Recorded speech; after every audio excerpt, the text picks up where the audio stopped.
This is a 2011 Kia Forte. The shifter would move, but the car would not come out of gear.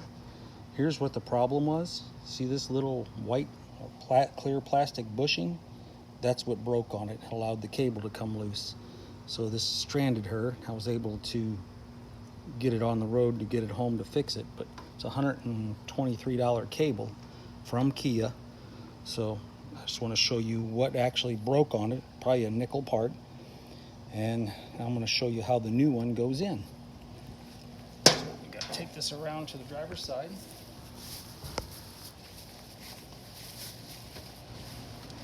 Okay, here's the cable, and here's basically how you have to route it. It's got to come down underneath all this. It's a very tight fit. And I just hit Kachi in the head with the cable. I'm sure that hurt, unfortunately. And I've got to feed this all the way through. There's a hole up here. This pretty little plate covers up. And everything just barely fits. You have to remove the drive-by-wire pedal in order to get to everything.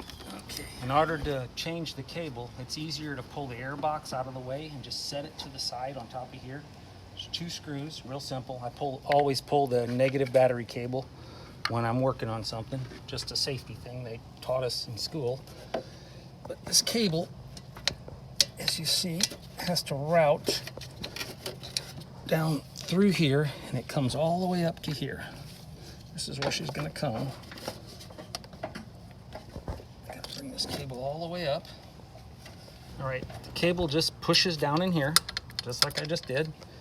And then you can see right here where the cable is, and it just pulls up in here, and this is adjustable. I'm going to put it right back where I took it off at. Okay, there's the nut part. It's 12 millimeter, just a simple. I'm going to give it a little snug it, just temporary, because I might have to adjust it. This here's the tricky part. As you can see, that's where they hide the screws at for that plate. Here's the plate. I got to slide this plate all the way up here onto these studs and then put the nuts on.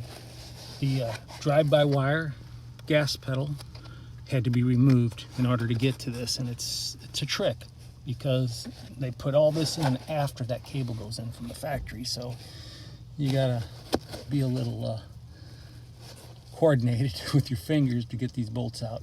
This is what the cable looks like in position. Now, if you notice some 3 little rubber tabs protruding through the plate, make sure those are on the top facing forward. I had this upside down when I slid it in there, and there's no room in there to flip it over once you're in position. So you have to back it back out. It's not easy, so make sure it's in the right position. All right, I got the screws back in the nuts actually back on the plate up underneath here. It just takes time. You only get to move it a little, about a 1/16 of a turn at a time. But now this piece here is real simple. It just slides right down on top here, and it snaps in. Might not be the easiest thing in the world to snap in, but it does. Okay. Because I had it upside down. It goes this way. The little ribs with the green line on here goes on the top. There you go. And there's the position. This here goes all the way up here. There we go. And it just snaps on. There you go. That's all there is to this. Oh, I just broke one of her videos because I put my elbow on it because it was laying on the seat. Pretty much everything to do this. There's videos on how to remove the console. It does come out like they say, but it's tricky. One of the things I will warn you is when you pull the shifter boot loose, which I'll grab right here.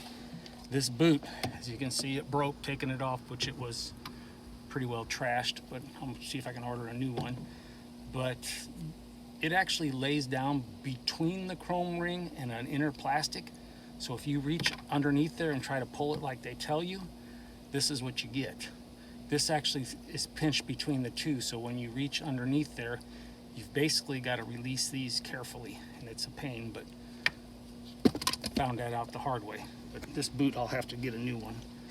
But in the shifter, does pull straight up off here, it's very difficult to pull off. It's not easy at all.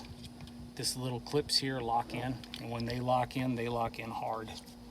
So just to show you that. All right, just another pointer. Wanted to add these little clips here. When you pull this out, the clips remain in here. Take them back out, snap them back onto here. See how they snap back down on there? Because that's what you'll need to do in order to get this to go back in properly. Also, this here, when you pull this back loose, this slides forward. Same thing, you just put it in here.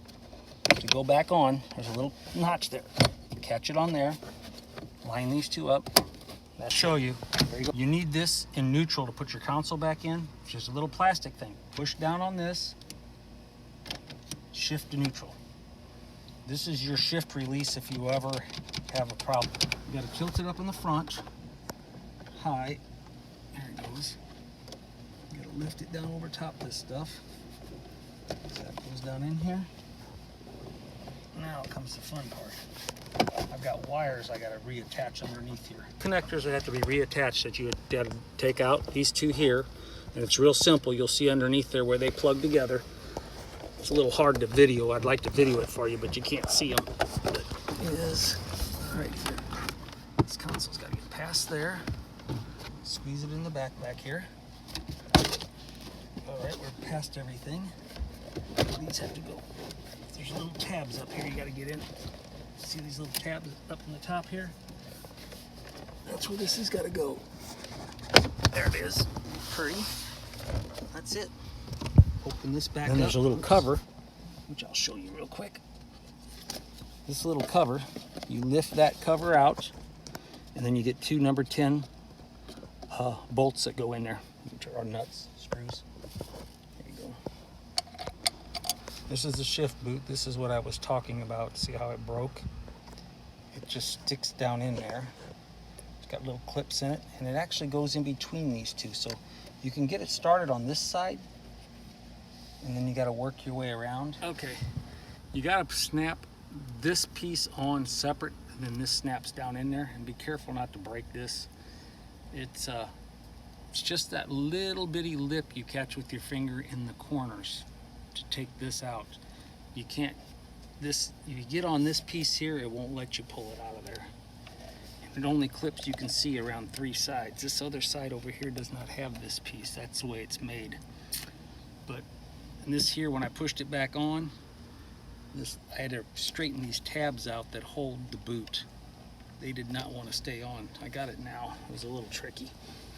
And then this piece here, you just got to carefully slide it down. Make sure this is tucked. And then it just got to go down inside here. Tuck all that down.